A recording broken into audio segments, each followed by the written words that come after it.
The bright lights of Hollywood have always hidden shadows, places where talent meets prejudice, where fame collides with cruelty. What happened on a film set in 1962 would become one of those moments that defined not just careers, but character.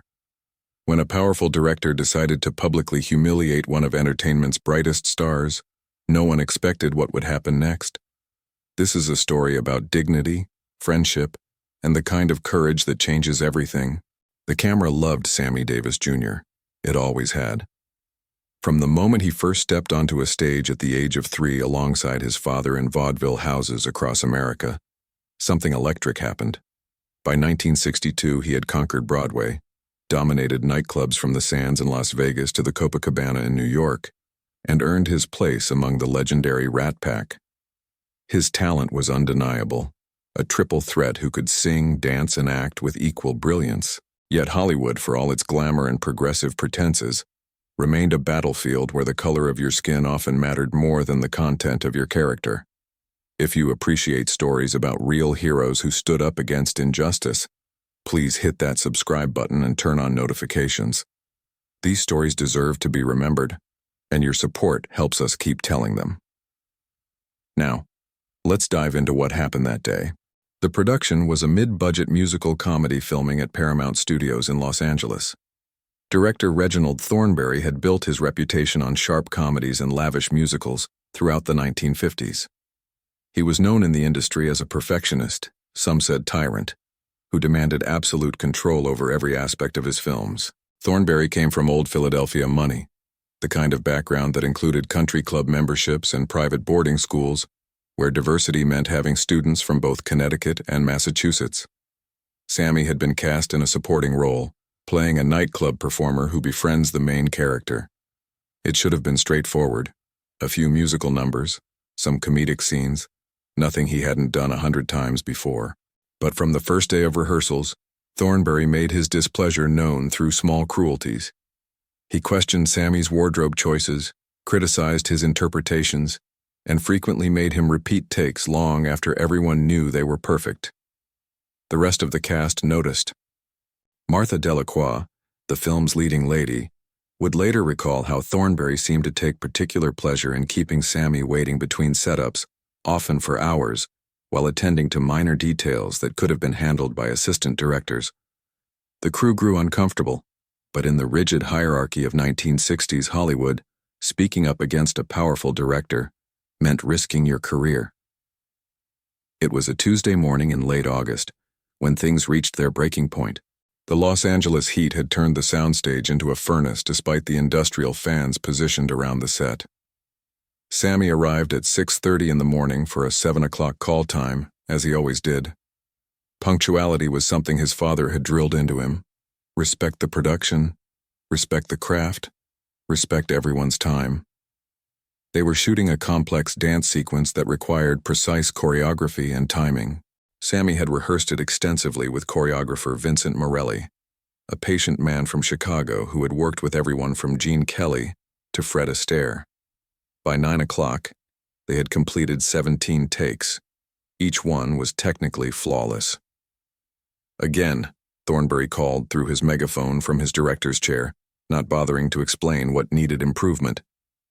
Sammy nodded, catching his breath. His shirt was soaked through with sweat. He took his position and waited for the music cue. Take 18, take 19, take 20. Again.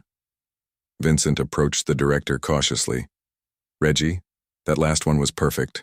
We got everything we needed. Thornberry didn't even look at him. I'll decide when we have what we need. Again. By take 28, Sammy's legs were trembling from exhaustion. He had been dancing nearly non-stop for almost 3 hours. The crew had gone silent, a heavy tension filling the soundstage. Everyone knew what was happening, though no one would name it. Cut! Thornberry barked after take 31. He stood from his chair and walked onto the set, stopping a few feet from where Sammy stood, hands on his knees trying to catch his breath. You know what your problem is, Davis. Thornberry's voice carried across the now silent soundstage. You think talent is enough. You think because you can tap dance and sing a little, you belong here. Sammy straightened up, his one good eye. He had lost the other in a car accident 7 years earlier, meeting Thornberry's gaze steadily. You're here because we needed someone for this part, and the studio insisted. But don't mistake that for you being irreplaceable. In my picture, you do it my way, and you do it until I say it's right. Do you understand me, boy? The last word hung in the air like poison. Several crew members looked away. Martha Delacroix gasped audibly. Sammy said nothing. His face remained impassive, though those who knew him well could see the slight tightening around his jaw. He had faced this kind of hatred before, on stages in the South, in hotels that wouldn't rent him rooms, in restaurants that wouldn't serve him even after his performances had packed their theaters. He had developed a survival mechanism, dignity through silence, professionalism as protest. I understand, Sammy said quietly. Should I take it from the top? Thornberry smirked, turning back toward his chair. Take 5, everyone. Davis, be ready when I get back. As the director walked off the set toward his private office, the soundstage erupted in whispered conversations. Vincent put a hand on Sammy's shoulder, but Sammy gently shook it off. He walked to the edge of the set and sat down on an equipment crate, toweling off his face. That's when Dean Martin walked in. Dean was at Paramount filming his own picture on an adjacent soundstage. He had finished early and decided to drop by to see his friend. Dean and Sammy had been close since they met through Frank Sinatra in the early 1950s. They had performed together countless times, and Dean considered Sammy one of the most talented people he had ever known. More than that, he considered him family. Dean spotted Sammy immediately and started to wave, but something about the atmosphere stopped him. The crew stood in awkward clusters, and there was a tension in the air that felt wrong. He walked over to where Sammy sat. Hey, Charlie, Dean said, using his nickname for Sammy. What's with the funeral mood around here? Sammy looked up and managed a smile. Just a long morning, Pally. Nothing to worry about. Vincent Morelli, unable to stay silent, stepped closer. Mr. Martin, your friend just got put through 31 takes of a perfect routine, and then that director, Vinny. Sammy interrupted firmly. It's fine. Dean's eyes narrowed. He had seen Sammy deflect before, had watched him absorb indignities with grace that Dean himself could never muster. But something about this felt different.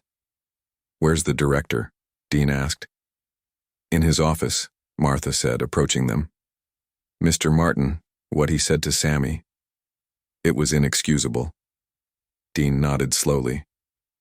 Without another word, he turned and walked across the soundstage toward Thornberry's office. Sammy stood up quickly. Dean, don't. It's not worth it. But Dean kept walking. He didn't knock. The office door swung open, and Thornberry looked up from the script pages he was reviewing, irritation flashing across his face.